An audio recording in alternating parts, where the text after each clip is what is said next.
Olá, você está em mais um episódio do podcast Política Real. Seja bem-vindo. Eu sou Wilson Pedroso. Nosso entrevistado de hoje é deputado federal, uma das principais lideranças do país, MDB, presidente Baleia Rossi. Deputado, Baleia, obrigado por ter vindo, viu? Obrigado, Wilson. É um prazer estar aqui, ainda mais para falar de política, né? Política. Baleia, vamos começar. Você estava falando de família, você falou que muitas vezes não gosta de misturar família com redes sociais. Mas eu quero te perguntar, seu nome é Luiz Felipe? Luiz Felipe. Você tem 3 filhas. Isso. Vamos falar daqui, tem 22. Ela te chama de pai Luiz Felipe ou Baleia? Olha, lá em casa, todo mundo me chama de Baleia. Chama todo mundo. Só minha mãe. Eu perdi minha mãe muito cedo, né? Ela tinha 49 anos de idade Nova, só. né? E quando ela ficava brava, ela me chamava de Luiz Luiz Felipe. Felipe. Mas hoje ninguém mais me chama de Luiz Felipe. Todo mundo me chama de Baleia. Então, e eu achei que você tinha um apelido de Baleia, pode ser bullying da minha parte, por ser uma criança gordinha. E era justamente ao contrário, falaram que você era um cara magro e ficou com o apelido de Baleia. Agora que eu tô Baleia, viu? Mas você sabe, assim, que... primeiro, eu sou fruto de uma geração do bullying, né? Do bullying, lógico. O Baleia é bullying. É, Quer dizer, todo mundo tinha como eu era apelido. muito magrinho, aí meu irmão, nós somos em 5 irmãos, né? Eu sou o quarto. O terceiro, que é o Rick, ele me chamava de Baleia pra caçoar, né? Era muito magrinho, ele falava, ó o gordo Baleia, de tão magro que eu era. E aí eu caí na besteira de não gostar do apelido. Aí quando você não gosta do É a pior apelido... coisa. Quando E você no pega. interior... Ele fala no interior, quando pega a lenha, é a pior coisa. E no interior, assim, todo mundo tem apelido. Até na capital acho que isso é menos, Nada. né? Mas no interior todo mundo tem apelido. E aí, meu avô, o professor João Rossi, que era dono do Pais Leme aqui em São Paulo, ele já estava aposentado, já estava em Ribeirão Preto, morava do lado da nossa casa. Ele me chamou um dia, viu que eu ficava muito chateado, chorava, não gostava do apelido. Ele falou, olha... Tinha quantos anos? 5, 6 anos de idade. É Novinho mesmo. Novinho mesmo. Aí ele falou assim, olha, a baleia é o maior mamífero do mundo. É um bicho forte, que todo mundo gosta. Ele começou a falar as qualidades da baleia para eu achar legal. É isso. Aí eu falei, quer saber? Vai, baleia mesmo. Aí internalizou Baleia e virou E Baleia. aí todo mundo me chama de baleia. Caramba. 20 anos, vereador, 3 mandatos. Depois deputado estadual, mais 3 mandatos. E agora, no terceiro mandato, deputado federal. Isso. Qual que é desses cargos, qual que é o de maior dificuldade? É ser federal ou é ser o vereador que fica lá no dia a dia atendendo, mais próximo da população? Ou é ser o federal que tem que, muitas vezes, articular e acaba ficando distante Acaba ficando distante, né? Porque você fica Muito, 4, 5 muito, dias em muito. Brasília, né? As pessoas não te veem, acham que, não tá fazendo nada. E tá, né? Tá produzindo. Mas São- qual que é a diferença de um desafio de um vereador para um deputado federal? Qual que é mais difícil? Se é que dá para ter essa definição de São dificuldade. funções muito diferentes, né? A eleição mais difícil, sem dúvida, é a de vereador. É de vereador. Porque vereador, todo mundo conhece 5, 10 candidatos. Tem o parente que é candidato, tem o vizinho que é candidato, tem o amigo do trabalho que é candidato. Então, as pessoas acabam conhecendo E pessoalmente você acaba muitos esbarrando candidatos. com um monte, né? Olha, você vai pedir o voto, fala, olha, gostaria muito de votar em você, mas o meu parente é candidato, ou um amigo é candidato. Então, a campanha de vereador, ela é assim, muito difícil. Talvez, acredito eu, que a É mais eleição difícil. mais complicada. E o exercício da vereança é prazeroso, por quê? Porque você está próximo, você é cobrado diariamente. Eu fui vereador numa época que não tinha rede social, Era mais né? fácil, né? De 93 a 2003. Foram 10 anos. Isso. Agora, as pessoas iam no gabinete, eu ia muito no bairro, eu tinha toda Você semana, era eu... de Não, amassar sempre, bairro, de muito, estar muito, muito. presente? E eu fazia o programa do Baleia, que era um programa de rádio e de televisão. Ah, você tinha um 2 anos programa. eu fiz rádio, depois eu fui para televisão, fiquei 15 anos em televisão. Então, eu ia como vereador e ia como apresentador de televisão. Então, eu fazia uma visita semanal nos bairros e aí ficava mais próximo da população.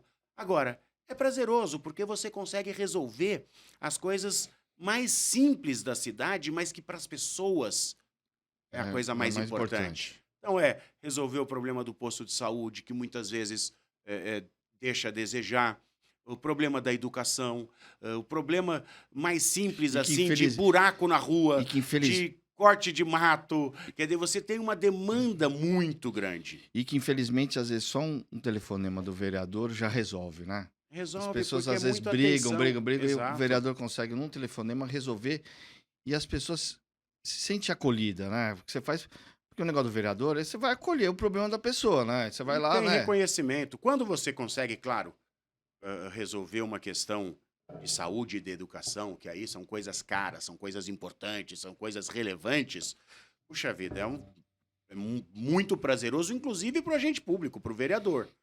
Agora, quando você consegue lá chamar atenção, eu fazia muito naquela época, a gente fazia matéria em jornal.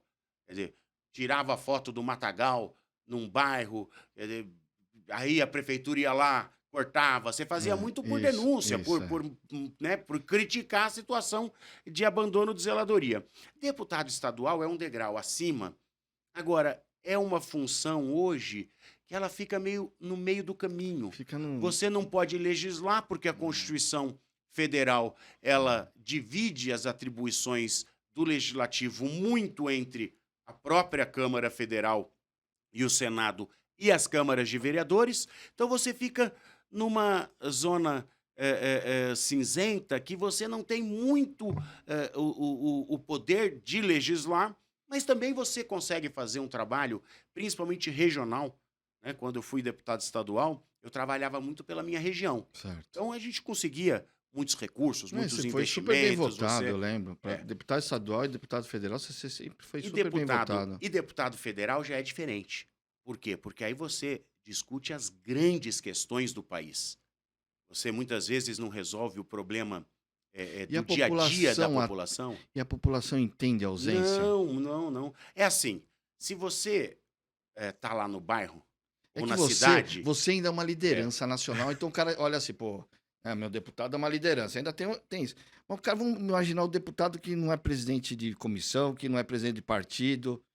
A população consegue entender essa ausência? muito difícil, porque você tem assim uma saia justa, que é assim, se você fica muito na base, a pessoa fala: "Ah lá, É, não tá trabalhando, é, fica aqui, o que que tá fazendo na cidade, o que é. que tá fazendo no bairro, o que que tá fazendo aqui?". É difícil ser Aí se feliz, né? você vai para Brasília e fica terça, quarta, quinta, eu fui 4 anos líder do MDB, eu ficava segunda-feira, eu ia domingo para Brasília, ficava segunda, terça, quarta, quinta, aí você não tem como, você se distancia da base. O cara fala lá: "Ah lá, sumiu daqui, não tá trabalhando".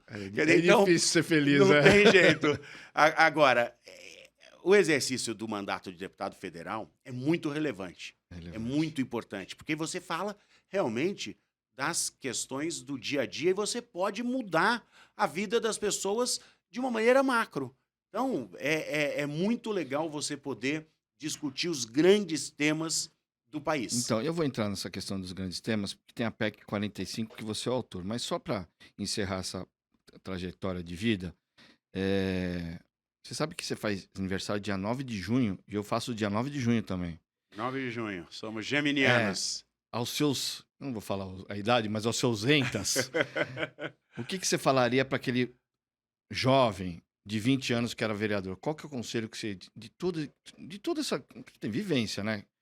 Que você olha assim, "Puta, se eu tivesse a vivência com meus 20 anos, eu teria feito tal coisa diferente." Qual o conselho que você daria para você com 20 anos?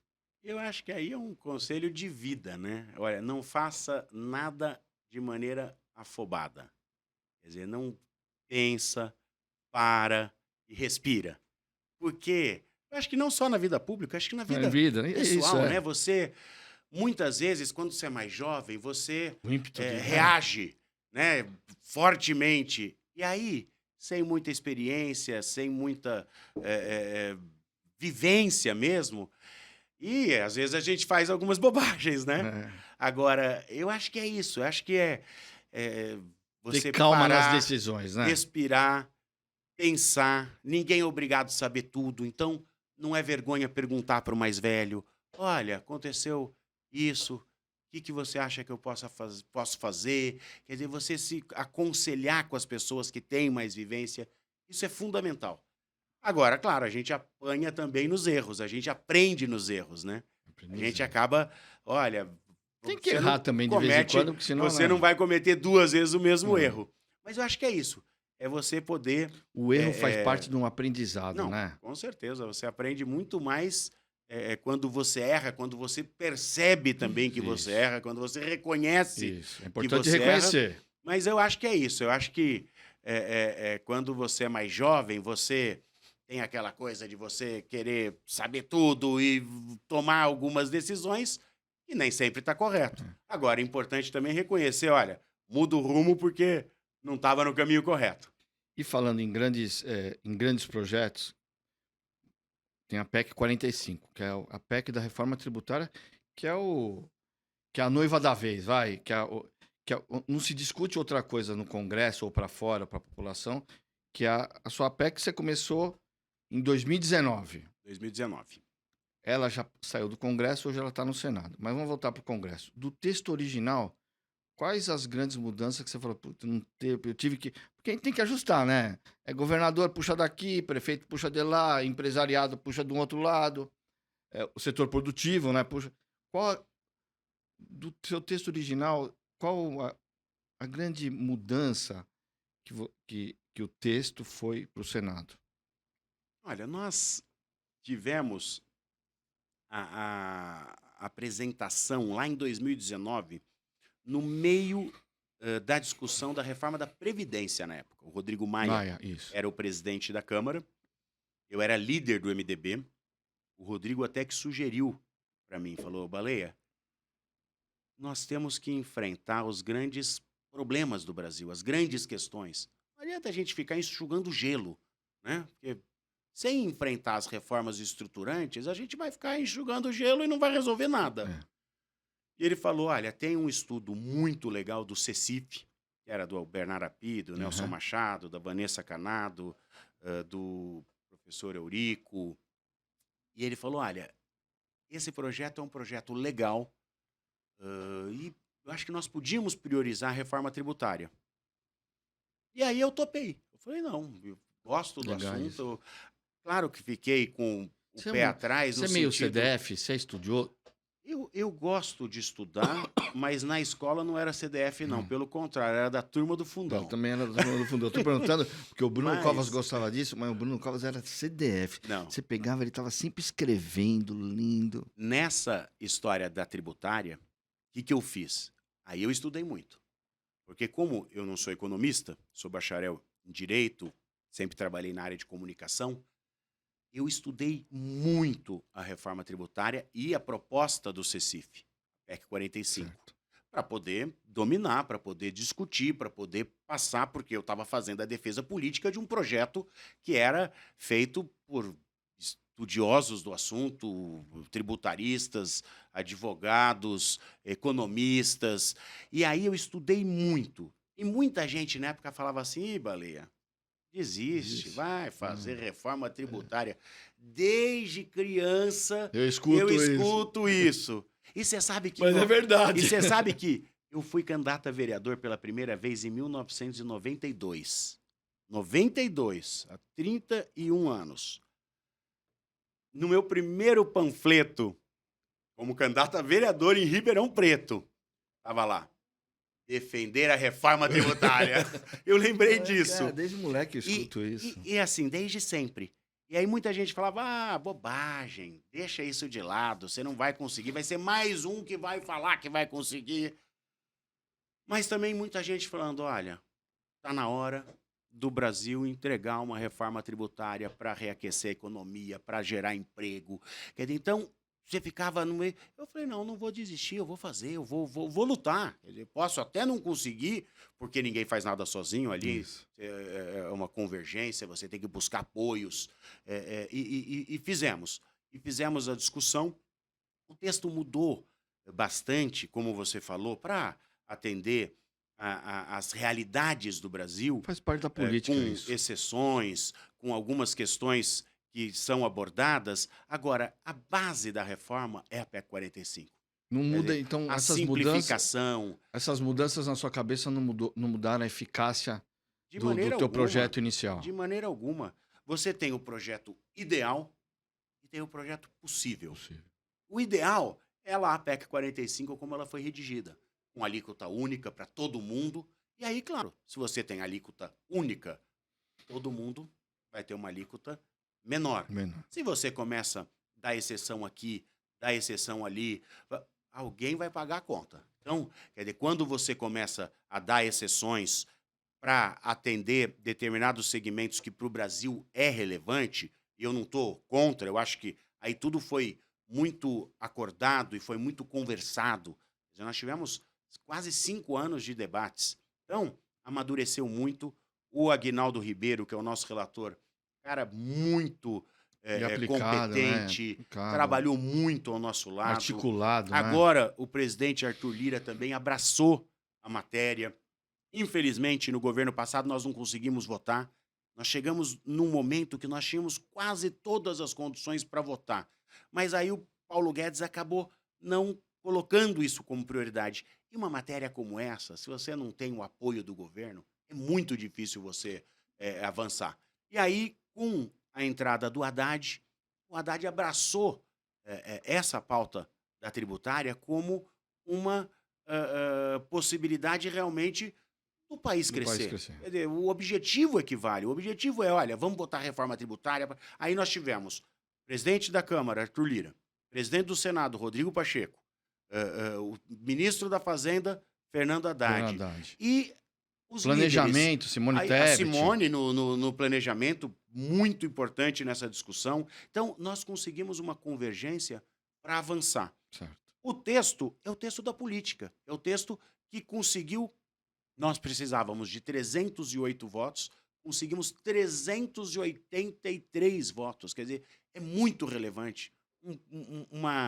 Uma votação que não é de esquerda, não é de direita, não é de. É do país. Quer dizer, nós conseguimos essa convergência, inclusive um apoio importantíssimo foi o apoio do Tarcísio, governador de São Paulo. Foi lá, né, brigar, né? São Paulo nunca quis, no fundo, São Paulo nunca quis uma reforma tributária do consumo. Porque sempre acha que vai ter perda, né? Vai E ter sempre perda. tem, né? Quer dizer, e o Tarcísio conseguiu ter uma posição e colocou São Paulo, falou, olha, nós entendemos que em algum momento, e se a aplicação for imediata, São Paulo até pode ter alguma perda. Mas é tão bom para o país, e é tão bom para a economia como um todo. Se crescer mais, ganha mais. Claro. Compensa as perdas, E né? acabando com guerra fiscal, os investimentos vão acontecer naturalmente onde tem infraestrutura, onde tem logística, onde tem mão de obra qualificada. Então, você acaba tendo talvez uma perda em alguns pontos, mas você vai ter Recupera de outro ganhos jeito. reais. A médio e longo prazo. Nós conseguimos o apoio de muitos agentes políticos que ajudaram a ter esse resultado, que foi muito legal. Vale, pra gente. É que a gente fica, muitas vezes, nós políticos, vamos colocar no meio, a gente fala bonito e as pessoas na base não entendem. Resume para imaginando que você está falando com uma dona de casa. Resume para ela o que é a PEC 45, o que é esse projeto da reforma tributária. Para uma pessoa. Para pessoa que é leiga. Leiga, vai. É difícil. Eu sei que é você difícil. falar com simplicidade assim de reforma tributária, porque é um tema sabe? complexo. É Então, um tema que agora porque mexe aí, com a vida de todo mundo. Eu não sou pessoa leiga, mas como eu sabia que você vinha aqui e tinha essa questão da PEC, eu passei o final de semana estudando. E não é fácil, é porque o IVA para cá, o IVA para lá, fui entender o que era direito o IVA, sabe? Eu fui estudar, né? Não tô falando, não entendo também sou bacharel, tô me metendo em comunicação agora e campanha. Né? Não entendo nada de economia, sabe? Tanto é que eu era o pior aluno possível em matemática na escola. Por isso que eu fui fazer direito. Por isso que eu vou fazer direito. Mas como que. E eu tentei, porque eu tentei também colocar aqui para tentar explicar para as pessoas que estão em casa. Para a gente fazer um corte para redes sociais, sei lá. Para explicar para minha mãe. Para minha mãe que está lá em casa assistindo. O que é essa reforma tributária? Simplificando. Olha, é uma simplificação dos impostos que incidem sobre o consumo. Então, o que vai mudar na vida das pessoas? Primeiro, nós temos lá a alíquota zero para alimentos. São produtos de primeira necessidade. Hoje São os você produtos tem da cesta básica da ou cesta geral? básica, Cesta da básica. cesta básica. E vai ter uma votação de o que é uma cesta básica nacional. Ah, Você sabe que nós temos hoje 1.300 itens na cesta básica. Tem estado que tem capacete de moto como item da cesta básica. Você imagina uma refeição, você vai lá comer um capacete. O Brasil não é para Não. amador, né? Então, nós vamos ter um projeto de lei complementar que vai definir uma cesta básica, que são os alimentos que Reais. são a base Arroz, da nossa feijão. hortifruti, ovos, proteína animal. Você vai lá fazer, você vai ter alíquota zero.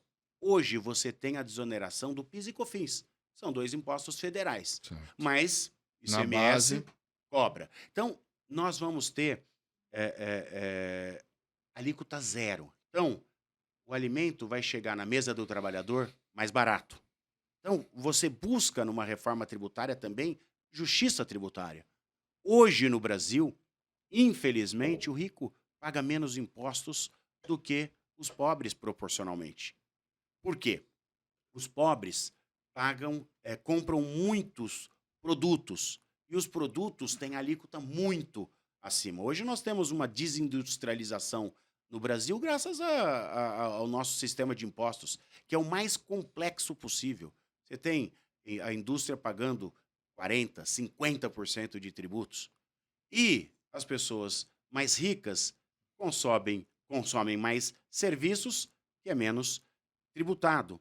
E o rico sempre dá um jeito também de usar a Isso. criatividade Isso, é. tributária para pagar Isso. menos. Então, essa questão da desoneração da cesta básica é muito interessante. Nós temos a possibilidade de ter o cashback, que é aqueles brasileiros que estão no CadÚnico, que são pobres, Pobre que mesmo. passam dificuldades, eles vão ter o retorno de 100% do imposto pago imediatamente. Então, também é uma forma de você melhorar a questão do pagamento de impostos.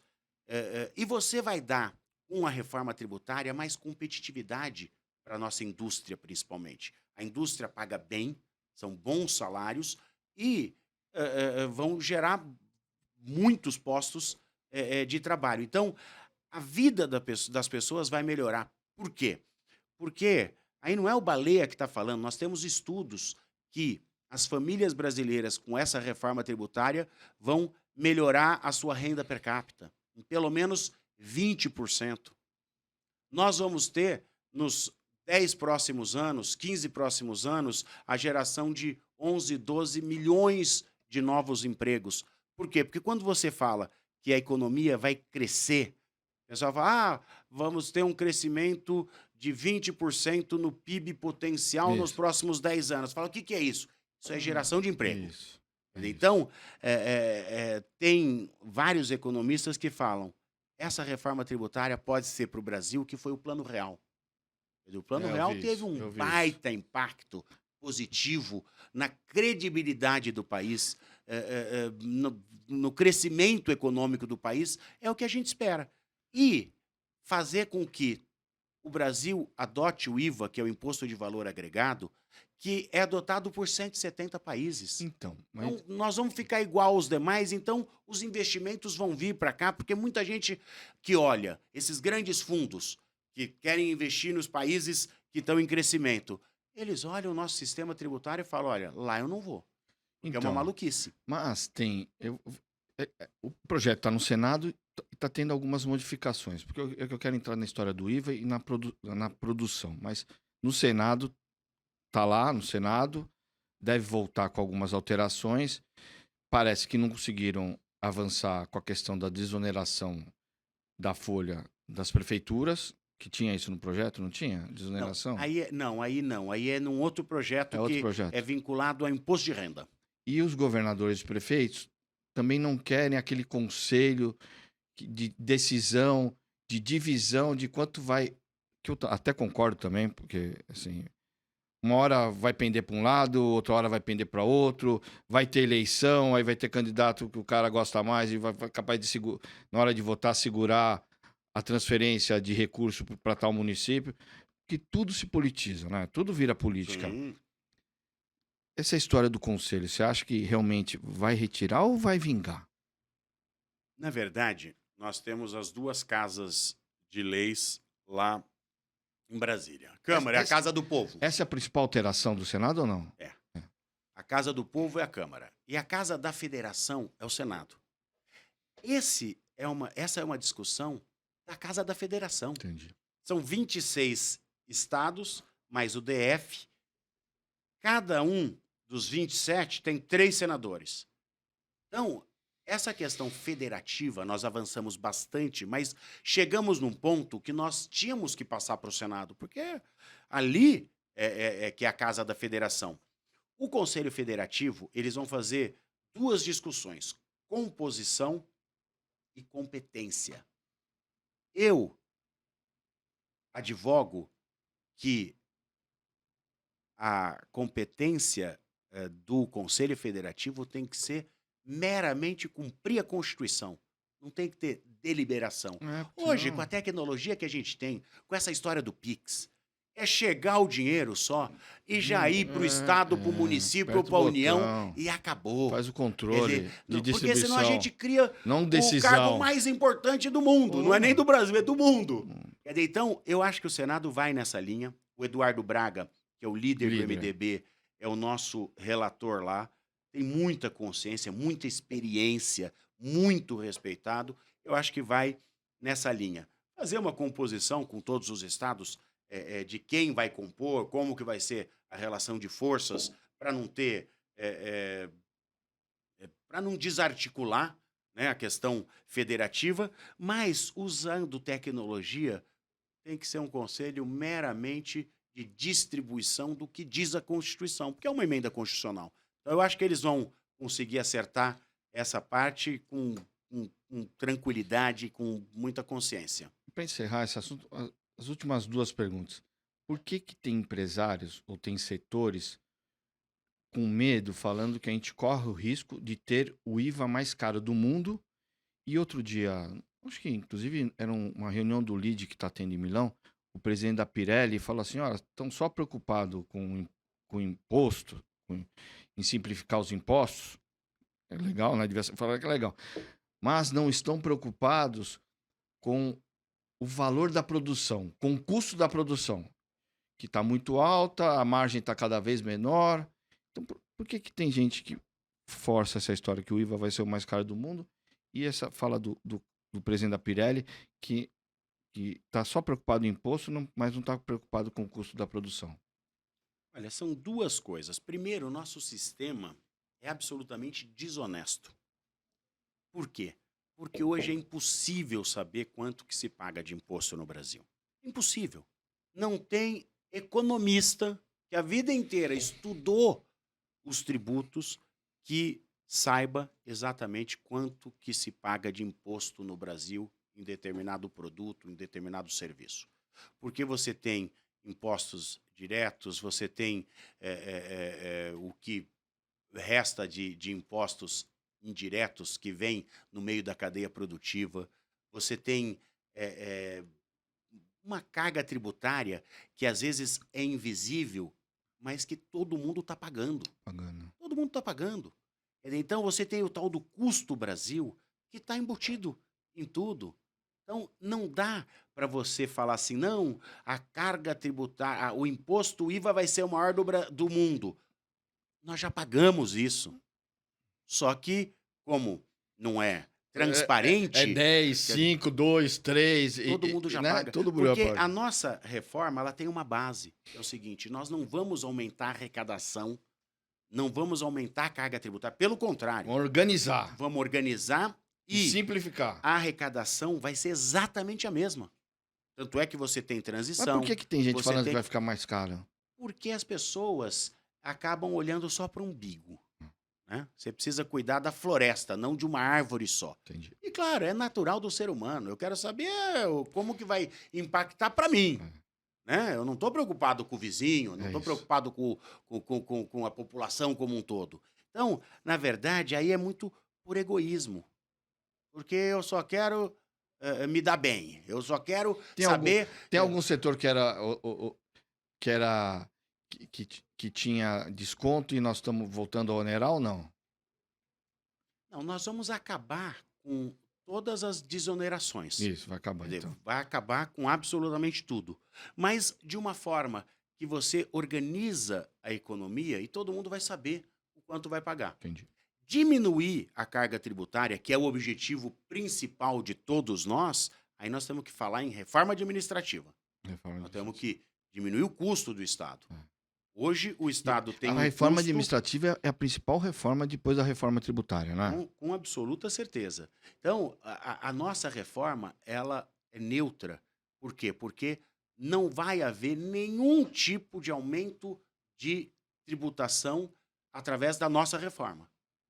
Agora, você tem alguns setores que acabam reclamando muito por desinformação também. Você pega o próprio setor de serviços, que faz críticas à reforma. Você pega 70% do setor de serviço está no Simples. E o Simples não é afetado. O Simples só entra na reforma tributária no IVA se ele quiser. Então, nós estamos mantendo o Simples. Dos 30% restantes, você tem educação, saúde e transporte público, que está com alíquota reduzida em 60%, ou seja, 40% da alíquota base, que a gente está prevendo algo em torno de 25%.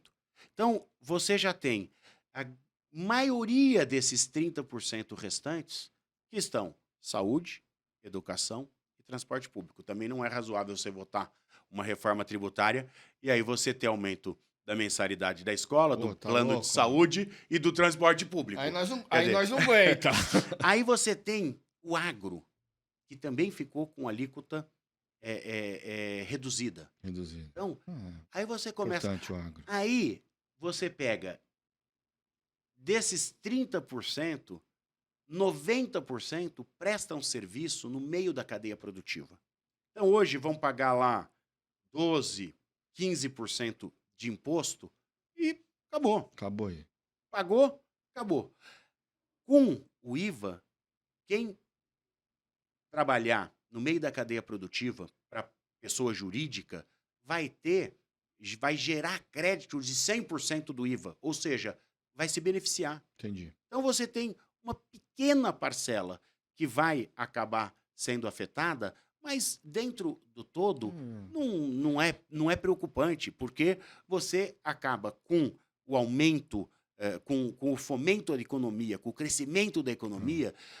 Quem presta serviço vai prestar muito mais serviço, vai ter muito mais oportunidade. Então, eu estou falando só de um Entendi, setor. é importante. Agora, você tem assim uma oportunidade ímpar de entregar para o país uma reforma que realmente vai fazer a diferença. Então, nós estamos trabalhando... há 20 anos, 30 anos nós escutando estamos trabalhando muito para que isso aconteça e eu acredito que vai acontecer. Agora, em outubro, o Eduardo já vai aprovar no Senado. O Eduardo, né? O Eduardo Braga, que é o relator, volta para a junto com Câmara. o Pacheco, volta para a Câmara, a gente faz a promulgação e a gente começa a ter uma previsibilidade, uma simplificação tributária. A gente começa a perceber que o Brasil entrou no jogo dos grandes investimentos. E ela tem a aplicação depois que o governo sancionar. Nós vamos... O ano que vem, 2025, 2025, como que é? A gente tem uma transição. Tem transição. De 36 de 26 a 32. A partir de 32, Ah, ela já já está tá 100%. 100%. Aí você tem, em 25, você vai colocar o IVA de 1% para você ver a capacidade de arrecadação, para fazer a Vai medindo. dosimetria. Aí você tem 27, você já tem PIS e COFINS, depois você já entra com o ICMS, com o ISS. Então, você tem uma transição para que isso aconteça de uma forma que também não prejudique aqueles que investiram no modelo atual, com, inclusive, vantagens tributárias que são normais e acontecem no nosso país. Quer dizer, para você não ter uma judicialização gigante, nós temos uma transição que vai Tá bom. respeitar a legislação até 32. Então, agora, o sentimento e o otimismo com o Brasil, ele é imediato. Vai medindo. E você já acaba com o custo Brasil, por E exemplo, dá, e imediatamente. dá um recado importante para quem que tá lá fora e quer investir no país, não Sim, é?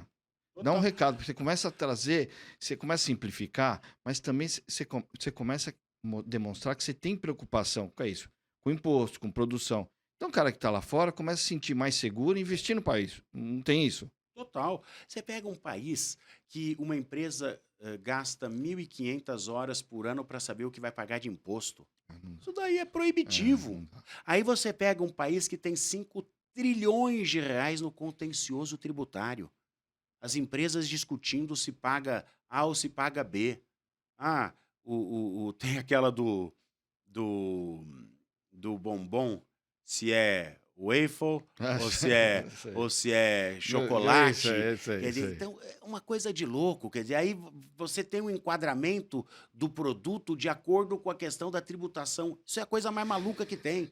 Então, a gente vai, com isso, acabar com o contencioso ou diminuir muito, vai simplificar e vai fazer com que as pessoas entendam um sistema tributário que é adotado no mundo inteiro e que é honesto com o cidadão. Porque você vai tirar notinha, você já vai estar lá. O produto custa R$ 100 e 25 é imposto. Posto, certo. E aí você vai ter condições também de dar para a população a condição de cobrar políticas públicas. Isso. E se hoje você não sabe quanto você Ah. paga, todo mundo fala, eu pago muito, mas não sabe quanto paga. Se você souber exatamente, você pode cobrar do seu governante políticas públicas mais eficientes. E aí, pondo um pouco de sal nesse tempero, você disse em uma das suas entrevistas, ou em algum momento, que o Bolsonaro não apoiava a PEC, ou não apoiava esse projeto, porque não queria ver o governo Lula crescer. Essa discussão ideológica atrapalha as pautas importantes para o país? Graças a Deus, nós conseguimos não contaminar essa discussão com a questão ideológica. Tentaram fazer isso e nós trabalhamos muito para que não ocorresse uma briga de direita e esquerda nessa discussão. Quando o governador Tarcísio, governador Zema, governador Jorginho Melo, Santa Catarina, São Paulo e Minas, o Eduardo Leite, o Helder Barbalho lá no Pará, o Rafael do Piauí, quando nós conseguimos uma convergência que os governadores de todos os campos políticos abraçaram a reforma, Entenderam a importância, né? deu Deu uma uma acalmada. tranquilizada. Porque nós tivemos algum momento que eles tentaram Tentaram. fazer uma movimentação de tentar, não, isso é coisa do PT. Aí eu expliquei, falei, não, gente, espera um pouquinho. Como o ministro estava apresentei- indo, né? O ministro estava indo para a TV, virou, né? Não era mais do Baleia, é do Haddad. E aí nós explicamos, falou, não, eu apresentei isso em 2019, no governo passado. Quer dizer, não conseguimos votar porque não tivemos a oportunidade, mas não tem nada de cor partidária, não tem cor ideológica. Pelo contrário, é uma agenda do Congresso para o país. Mas nós superamos isso. Tem vários deputados bolsonaristas, inclusive, que votaram a favor. Por quê? A Frente Parlamentar Agropecuária apoiou. Apoiou. Quer dizer, os principais líderes do centro-direita também apoiaram. Hoje, o governador Tarcísio e o governador Zema, para ficar só em dois. Nós tivemos o apoio fundamental do ministro da Fazenda, o Haddad. Quer dizer, então, você também traz o pessoal mais de centro-esquerda. Então, nós conseguimos superar essa questão. Em determinado momento, houve uma certa tensão, porque se entra essa política ideológica nessa discussão, aí não passa Aí não nada. passa nada. Aí, não- Não aí passa. vira guerra, aí vira briga, aí vira xingamento. E, graças a Deus, nós conseguimos superar essa questão. Saindo de reforma, vamos falar de saúde, porque independente dessa sua liderança em reforma tributária, você tem uma pauta na área de saúde que faz parte do seu mandato, né? Eu digo que outro dia eu estava com alguns amigos em comum, eu posso até falar o ex-governador Rodrigo Garcia e o Alexandre Baldi. E eu disse que você escolheu um caminho de ser líder de um partido, mas que em você caberia um bom terceiro. Você tem um modelinho certo para ser ministro da Saúde, sabia? Eu acredito nisso, porque você tem um trabalho na área filantrópica, na área de Santa Casa, Hospital do Câncer, Hospital do Câncer. E aí, você pega toda uma cadeia, né? Tem SAMU, tem os postos de saúde que acaba ajudando. Uma coisa acaba ajudando, porque quando você melhora aqui, desafoga aqui embaixo, aí você consegue ter atenção aqui embaixo, né? Você vai. É uma cadeia. Qual a principal importância das Santas Casas e como você conseguiu realmente ajudar eles na ponta? Eu tenho aqui, mas eu queria escutar de você. As Santas Casas, o próprio Hospital do Câncer lá, o que é o de Barretos, Hospital né? de Amor.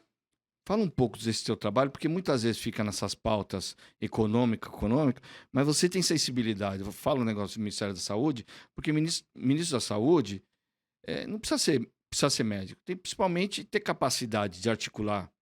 E aqui nós estamos falando com um dos maiores articuladores políticos do país, e capacidade de entender. E o seu trabalho demonstra que você tem sensibilidade para entender a saúde das pessoas. Mas fala um pouco dessa questão, qual a importância, principalmente das Santas Casas e do hospital, e como você tem conseguido ajudar.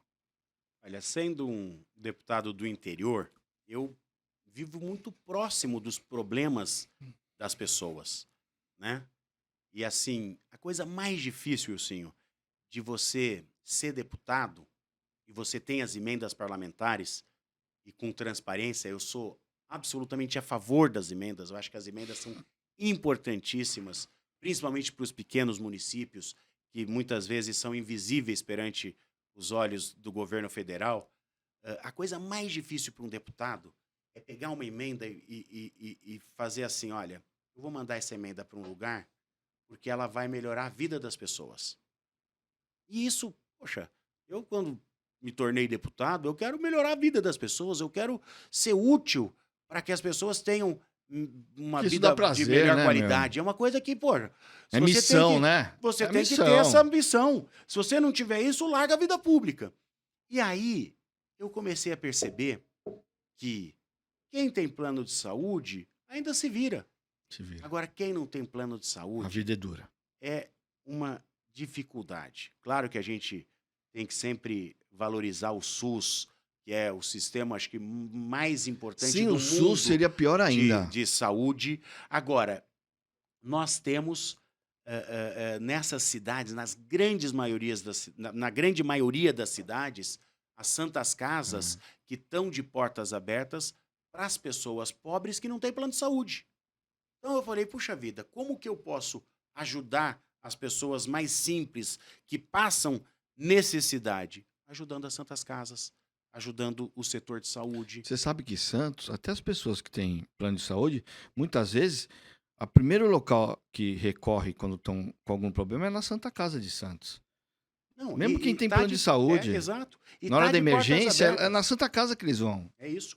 Está de portas abertas. Então, eu resolvi fazer uma parceria, assim, uma parceria verdadeira com todas as Santas Casas da nossa região. Hospital de Amor, lá de Barretos, o Henrique Prata, para mim é um baita cara, um cara que se dedica a vida dele para fazer uma construção de atendimento 100% SUS, 100% para as pessoas que Trabalho realmente lindo, né? necessitam, Trabalho lindo. como o Amaral Carvalho em Jaú, como o Hospital de Câncer de Ribeirão Preto, aqui em São Paulo, o HC, o Hospital do Rim, lá o HC de Ribeirão Preto. Então, eu acabei me apaixonando por esse setor realmente, me E envolvendo puxou isso e pra coloco você. 80% das minhas emendas são na área de saúde.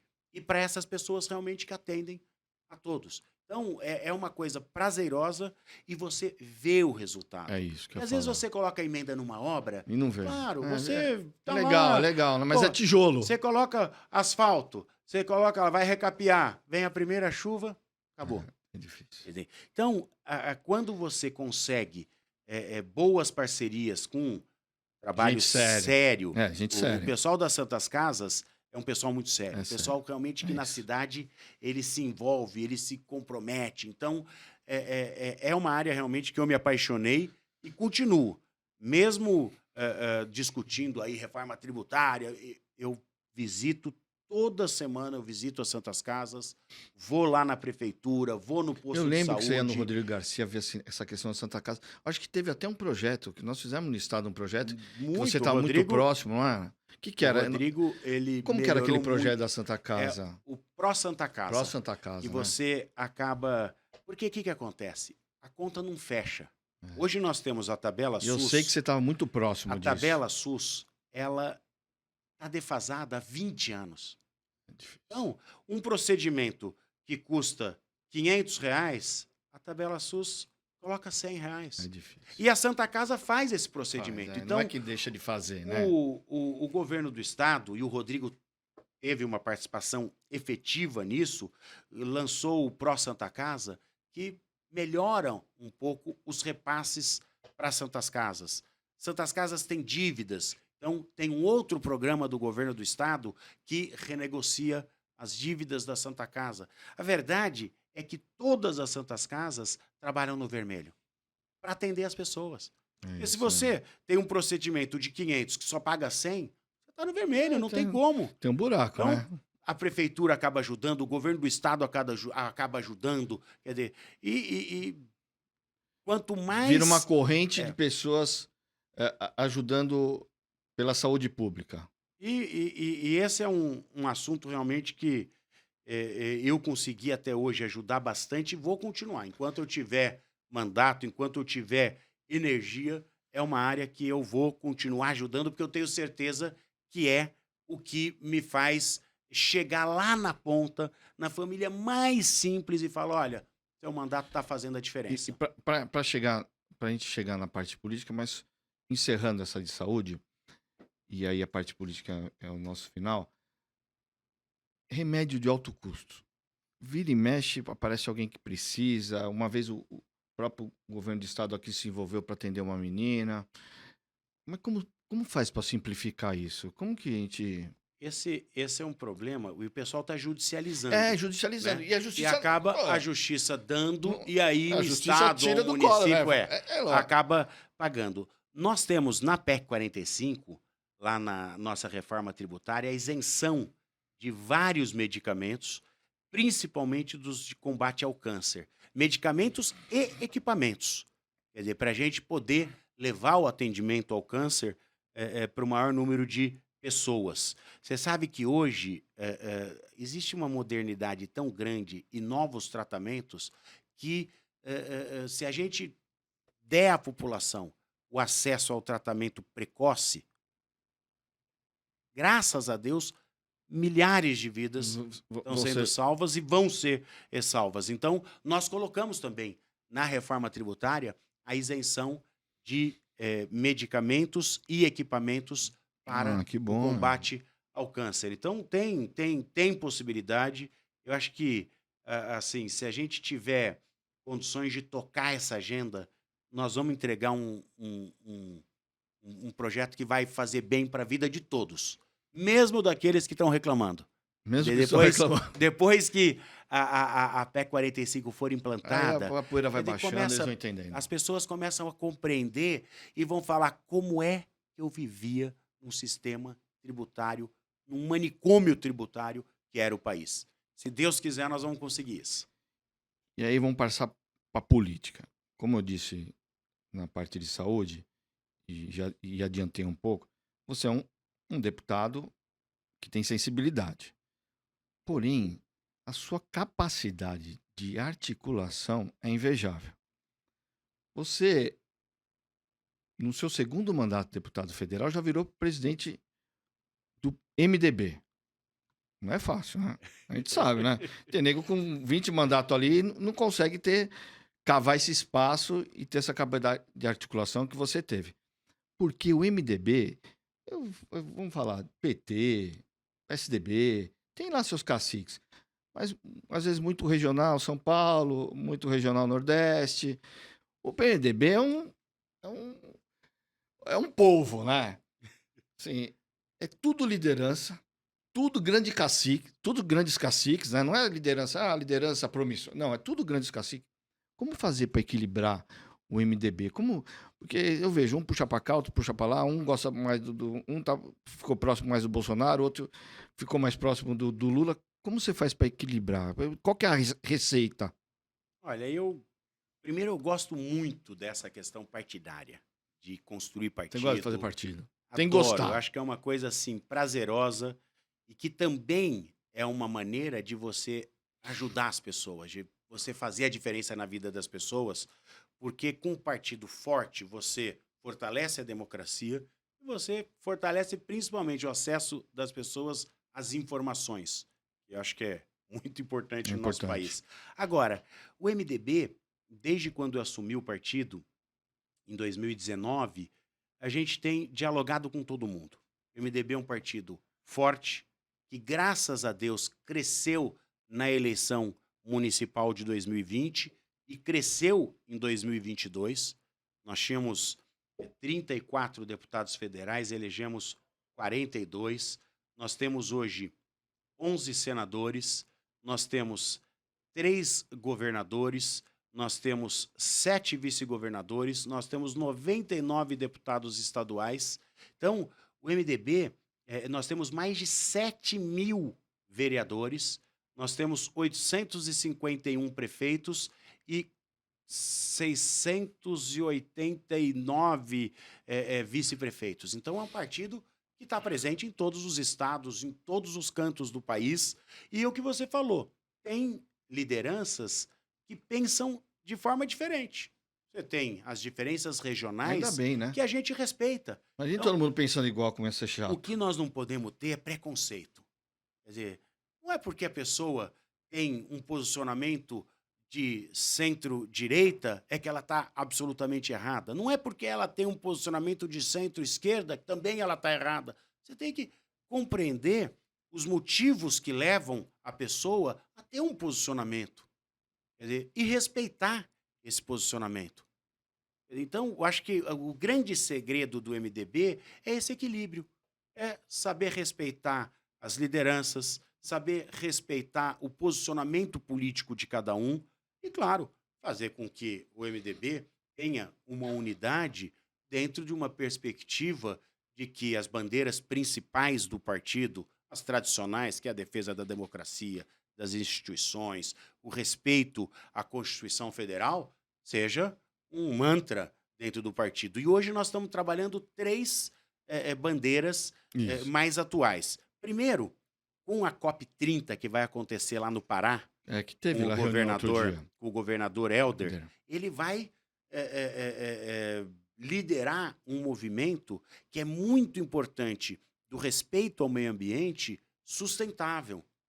O Helder fala uma coisa que eu concordo. Olha, nós precisamos cuidar da floresta, mas nós precisamos cuidar também dos povos da floresta. Nós temos milhões de brasileiros que vivem ali e precisam buscar o seu sustento na floresta. Então, a COP30 vai oportunizar ao MDB um posicionamento muito firme através do governador Helder nessa área do meio ambiente. Nós temos a Simone, que foi nossa candidata a presidente, que teve um bom desempenho, hoje ministra do Planejamento, que lutou muito pelo projeto de igualdade de salários entre homens e mulheres. Isso foi, inclusive, na campanha foi colocado, e depois nós conseguimos colocar isso na agenda, e foi votado e aprovado. Em pleno século XXI, a gente discutir que homens e mulheres com o mesmo currículo, com a mesma função, tenham salários diferentes, quer dizer. Então, isso absurdo, foi né? uma coisa muito forte dentro do MDB. E a tributária, que tem a autoria do MDB e a relatoria no Senado do MDB. Então, são 3 matérias que nós estamos trabalhando fortemente para mostrar um pouco o que o MDB pensa do Brasil e o que o MDB quer do Brasil. Nós vivemos, Baleão, um presidencialismo de coalizão, né? Presidencialismo coalizão, estado de coalizão, prefeitura de coalizão, onde muitas vezes o parlamento tem mais poder do que o parlamento tem mais poder que o executivo. Não é culpa do parlamento, é culpa do como foi feita a nossa Constituição, mas isso não é ruim, deixar um presidente muitas vezes refém do parlamento? Eu não sei se a Olha, palavra é refém, mas não fica muitas nós vezes. O cara tem. mudou um pouco a relação de forças, né? Há 30, 20 anos atrás, era mais importante você ter um ministério do que você efetivamente fazer alguma ação no parlamento. Hoje, a maneira com que é feita a discussão do próprio orçamento da União, você empoderou muito o parlamento. Quer nas emendas impositivas, que cresceram muito e vão fazer com que esse recurso possa chegar nos 4 cantos do país, quer pela discussão das políticas macro, que hoje tanto a Câmara quanto o Senado participam efetivamente dessas discussões. Eu acho que claro que se você pudesse redesenhar, né, a história do Brasil, o momento atual, talvez um equilíbrio seria necessário É. entre o legislativo Ou mudar e logo para o parlamentarismo, né? executivo. O que a gente vive muitas vezes é Parlamentarismo. uma parceria entre É. executivo e legislativo que tem muito ruído também, né? Tem muitos interesses. Agora, eu vejo que nas grandes pautas o parlamento tem sido parceiro. No Entendi. arcabouço fiscal, que na verdade foi o presidente Michel, quando foi presidente, fez o teto de gastos. Foi importantíssimo. Foi importantíssimo porque a gente colocou, ó, calma lá, não dá para ficar gastando tudo o que não tem. Entendi. Então vamos gastar no ano seguinte o que se arrecadou, mais a inflação. Deu uma organizada. Devolvemos ao país credibilidade internacional. O Temer foi um grande Não, presidente. baita presidente. Coitado, caiu naquela É. aquela bobagem lá, aquela sacanagem que fizeram com ele, mas ele foi um grande presidente. E Tudo graças fruto a do que o Deus, Bolsonaro hoje, colheu e o país não foi para coisa pior, é graças ao Temer. Fazer esse graças a registro. Deus, hoje tem um reconhecimento. E aí, o Eu fui arcabouço... com ele almoçar outro dia, as pessoas, um bateu palma, ele só saiu da mesa para cumprimentar ele. não, muito Né, legal. com muito político, legal. muitas vezes a gente não vê isso. As pessoas iam lá cumprimentar o presidente, obrigado e tal. Pô, foi legal pra caramba. E aí, o arcabouço, o que que era? Olha, era uma readequação ao teto. Olha, o teto cumpriu o seu papel, vamos fazer a inflação mais 2,5% da receita líquida do ano seguinte. Quer dizer, então, o parlamento votou. Então, nós tivemos na reforma tributária uma demonstração absolutamente de compromisso com o país, de um parlamento que muitos partidos que apoiaram a reforma tributária não estavam na base do governo, não estão ainda. Quer dizer, então, quando nós temos agenda, nós não temos tanto ruído. Entendi. Quando não tem agenda clara, aí começa aquele jogo Quando o de governo, poder quando o que governo aí dificulta demanda, tudo. o Congresso manda, né? Exato. Enquanto o governo Então, não demanda, o Congresso manda. Eu acho que nós temos boas perspectivas. Acho que na área econômica o Haddad tem feito um belo trabalho. Tem sido, né? Tem feito um trabalho que, Ele se começou Deus quiser, com- nós vamos conseguir Ele alavancar começou a com economia. desconfiança, mas ele parece que entrou nos trilhos, né? E eu sou otimista.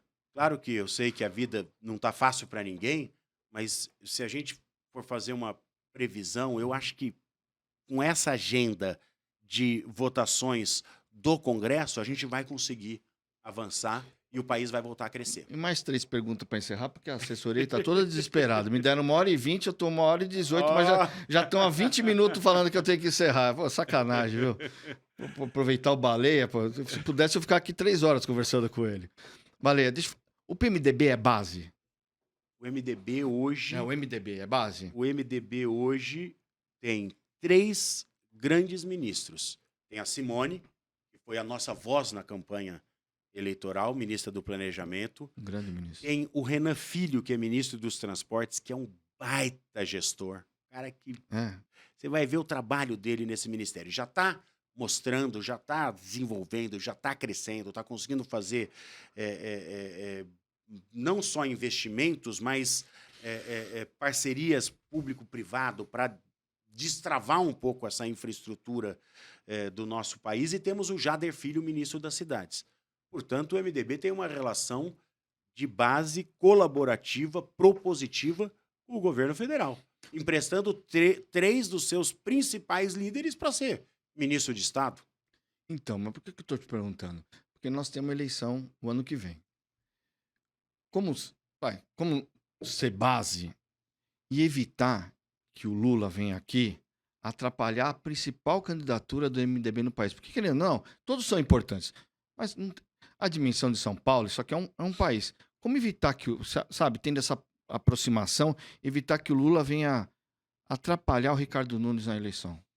Olha, primeiro, você falou muito bem e é verdadeiro. A principal eleição do MDB no Brasil é a reeleição do prefeito Ricardo Nunes, que também faz por merecer, porque tem feito uma boa gestão, melhorou a comunicação com a população e os serviços prestados também. Eu vejo que a agenda do Ricardo é uma loucura, né? O que ele trabalha é uma coisa assim, invejável. Todo dia na rua, todo dia na rua. É de domingo a domingo. Ó, tô puxando o saco aqui não. É impressionante. E outro dia eu fiz uma agenda com ele de sexta-feira, aquela agenda que ele fica no bairro.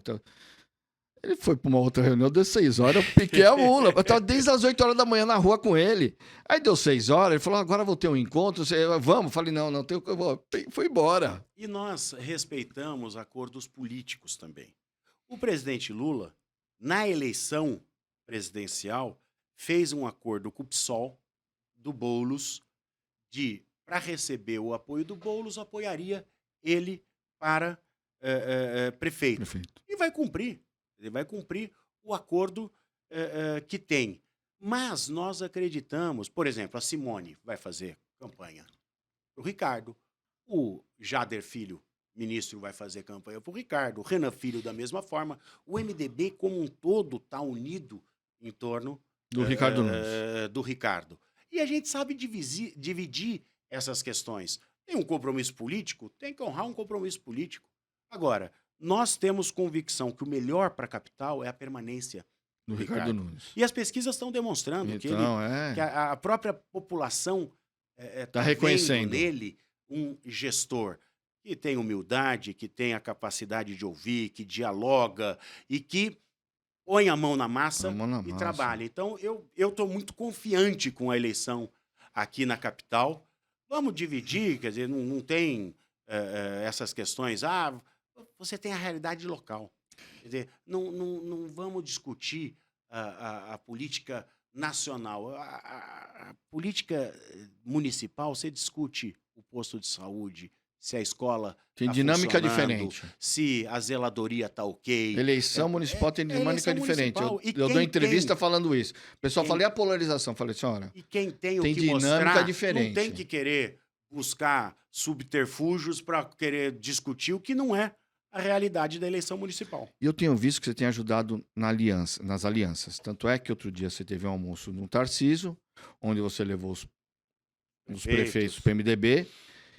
E desse almoço, o Tarcísio anunciou apoio ao Ricardo Nunes. Vou perguntar de Tarcísio, porque meu interesse é saber. E as outras alianças? Qual tem sido a costura? Você tem como contar para nós qual a costura de alianças para a campanha municipal aqui de São Paulo? Quando o PT acabou fazendo esse movimento e até antecipou, né, o campo que vai disputar a eleição para prefeito da capital, com a união do PT e do PSOL, nós acabamos. O Ricardo é um cara de centro, eu até falo, ele é um radical do centro, Hum. entendeu? Porque ele nasceu no MDB, foi 2 vezes vereador, foi vice do Bruno e hoje é prefeito. Ele tem a postura daquele que quer cuidar da cidade, né? E tem uma postura de centro. O que nós estamos conversando? Com todos aqueles partidos que acreditam que o Ricardo está fazendo uma boa administração e que deve permanecer, que não é hora de fazer uma mudança brusca em São Paulo. Então nós estamos conversamos com republicanos do governador Tarcísio. O governador Tarcísio é um grande eleitor na capital, com o Kassab do PSD, com o Eduardo Leite, com o PSDB e com o Cidadania, que é a federação. Isso. Com a União Brasil, o Ricardo conversa muito com o Milton Leite, Milton que é o Leite. presidente da Câmara Municipal aqui. A presidente Renata estadual. Abreu, do Podemos, também dialoga bastante com a gente. A Renata veio aqui e falou que apoia o Ricardo. O Ciro Nogueira, do PP, também tem demonstrado apoio ao Ricardo. Ciro Nogueira, semana retrasada, fez um jantar com todos os deputados federais para o Ricardo Nunes. O PL do Valdemar, às vezes ensaiam uma candidatura, mas eu acredito Faz também parte do jogo. que está avançando muito o diálogo com o Valdemar. Então, assim, a gente está conversando com todos aqueles partidos que acreditam que o Ricardo é um bom gestor e que a capital está no rumo certo. Então, eu acho que nós vamos conseguir uma aliança de centro, mais para o centro-direita, mas também com o centro-esquerda, para dar uma base para que o Ricardo possa, principalmente, como ele trabalha muito, às vezes ele não tem tempo de comunicar, mostrar tudo o que foi feito pelo Bruno e pelo Ricardo nesses 4 anos. Para encerrar essa questão de política, a gente só passar para o quadro Histórias de Campanha, para encerrar. Existia uma vontade ou um aceno, muitas vezes, do prefeito Ricardo Nunes ao Bolsonaro. Bolsonaro nunca declarou apoio, mas acabou, de alguma forma, afastando o Ricardo Salles, deixando meio que uma avenida livre para o Ricardo Nunes navegar.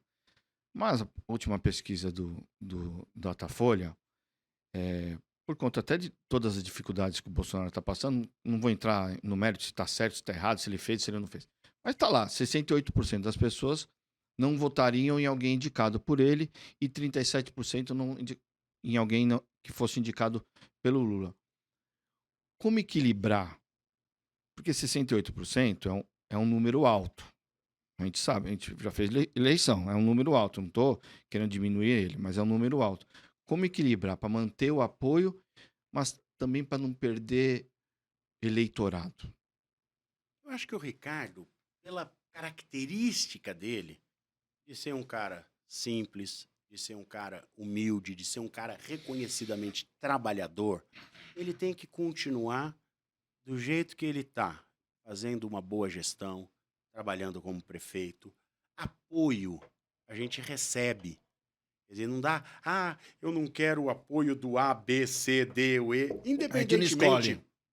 Quer dizer, nós estamos fazendo um arco de alianças partidárias de pessoas que vivem a capital, que moram na capital, que se importam com a cidade de São Paulo. Então, falava-se muito, não, o Ricardo vai mudar de partido. Nunca passou pela cabeça do Ricardo, e ele fala isso publicamente, em sair do MDB. Porque as pessoas especulam muito, né? Não, porque vai para o PL, ou vai para o Republicanos, ou vai para o PSD, ou vai para... O Ricardo é um cara que é... Cada presidente de partido que ele se reunia, saía no outro dia que ele recebeu o convite. Então, eu acho assim, nós temos que reunir todos os apoios de lideranças, de pessoas que acreditam que o Ricardo está sendo um bom gestor e que é melhor a capital continuar nesse rumo do que mudar. Então, eu não vejo dificuldade nenhuma. O Ricardo é MDB, o Ricardo tem história no partido. Hoje é uma das grandes lideranças do MDB nacional, reconhecidamente.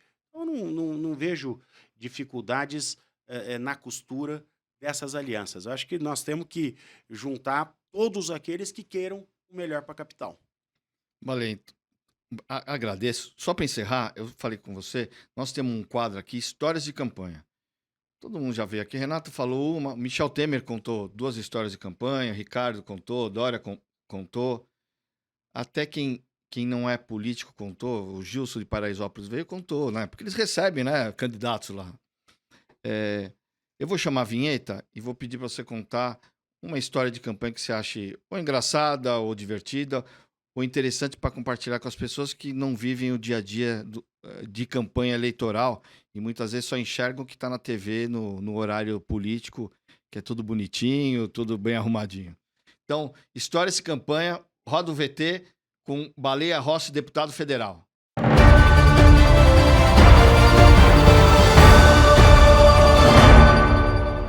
Qual uma história que você tem para contar? Ou da vida do dia a dia ou de campanha? Olha, antigamente tinha muito comício no interior, né? Tinha comício até com banda e o pessoal das cidades pequenas sempre gostou muito de comício. E teve uma vez que eu era candidato a deputado estadual e eu fui fazer um comício e tinha bastante gente. Todo comício tinha na praça um cachorrinho e alguém que estava mais alterado, mais um bebum, né? Sempre tinha. E a gente ficava sempre de olho, né? Porque já viu como que é... Ele ficava de olho no bebum, né? No bebum. Aí, e discursando assim, e eu percebia que essa pessoa mais alterava ficava ranhetando, ficava contestando. E aí você perde até um pouco você perde a concentração. Você fala, o que ele vai aprontar? Aí vai, a gente discursando, falando, olha, consegui recurso para isso, representando a cidade. Eu não vou falar qual cidade que é, senão eu vou comprometer, porque todas as cidades você tem o teu time e nas cidades menores os adversários são... A política é nervosa. Nervosa. E num determinado momento, eu olhei para essa pessoa e falei, tipo assim, o que tá acontecendo? Ele falou assim, não, seu Baleia, não é com você não, é que esse prefeito que tá aí do seu lado não vale nada. Aí eu falei, ufa, mas foi uma saia justa, né? Porque o prefeito lá tá te apoiando, né? E o né? prefeito tá apoiando e era um bom prefeito e me deu a votação maior da cidade. Quer dizer, então, o nosso amigo lá não tava com a razão. Mas foi uma baita saia justa, porque é difícil você sair de uma situação dessa, né? Mas bebum faz parte. Toda a campanha existe. Baleia, eu quero agradecer a sua presença aqui. Eu sei que você chegou hoje cheio de dor de cabeça, mas você fez questão de vir aqui no compromisso. Acho você um grande amigo, você realmente é uma grande liderança, importante para o país, importante para o Estado. Você tem uma habilidade de entender, porque para articular, você muitas vezes tem que se colocar no lugar da pessoa, né? Porque você ficar pensando só como você pensa, você não consegue articular. Você se coloca no lugar da pessoa, entende como ele está pensando, para poder trazer a pessoa mais próxima. Você tem essa capacidade que muitos não têm, mesmo sendo líder, muitos não têm essa sua capacidade. E eu quero te agradecer, porque eu sei que você veio aqui por conta da nossa relação. Então, obrigado mesmo. Desejo sorte. Sei que você vai concorrer de novo mês que vem à presidência do MDB. Desejo sorte. Tenho certeza que você vai concluir esses 4 anos e ter mais 2. E o que você precisar, você tem um amigo aqui. Sim, muito obrigado. Papo gostoso, descontraído, mas também a gente poder falar das coisas que a gente faz. É muito legal a gente poder prestar contas do nosso trabalho, né? Oportunidade super legal para nós. Me desculpe a imprensa, mas aqui é político falando com político, né? Mais que eu tenho como entrevistador, eu sou político. Eu não sou entrevistador, né? Tô tentando, né? Mas é político falando com político. Não, é legal. Vamos ver se a gente marca uma nova oportunidade. Brigadão, viu? Obrigado. Hoje conversamos com o deputado federal, presidente do MDB, um dos maiores deputados de influência no país, Baleia Rossi. Você que nos assistiu até agora, não se esqueça de fazer a sua inscrição no nosso canal e nos seguir nas redes sociais. Até o próximo episódio. Obrigado!